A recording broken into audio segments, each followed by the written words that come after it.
this online reputation management, its importance, and how you manage this. I know it's a lot different for physicians, especially physicians that are moving from practice to practice.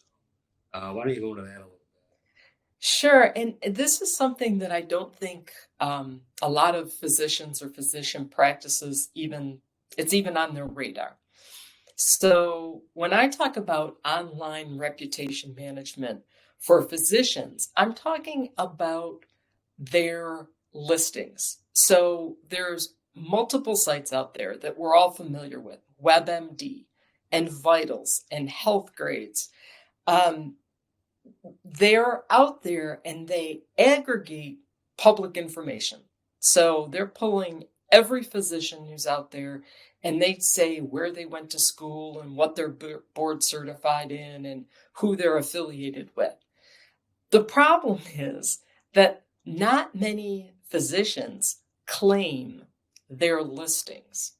And when they don't claim their listings with their own personal email and their own cell number, then it makes it very, very difficult to change those listings. And really why it's important, I had a client who hired a specialist into their practice from a competing practice across town.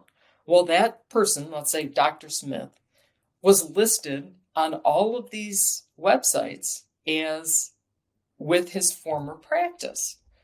And so when somebody searched and was checking reviews, he came up on the former practice. And he knew this, people were calling that practice. And of course, his former practice said, oh, Dr. Smith's not with us anymore, but we have another doctor, who we can set you up with an appointment next week.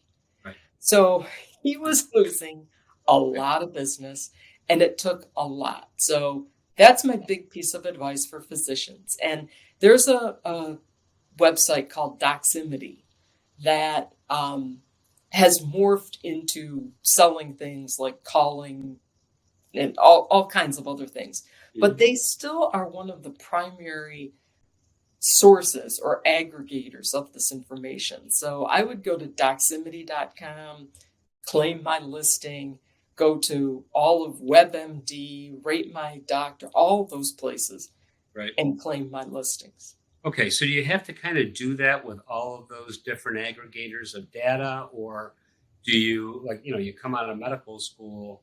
You would want to set up the account right then, wouldn't you? Your profile, I guess.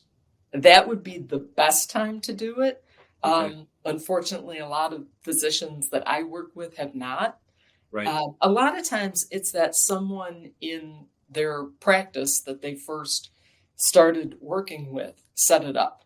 And they right. used an email address that was specific to that practice that right. the physician himself or herself did not own. So then they go to try to change it and they no longer have that email address. So okay. Yeah, it's a problem.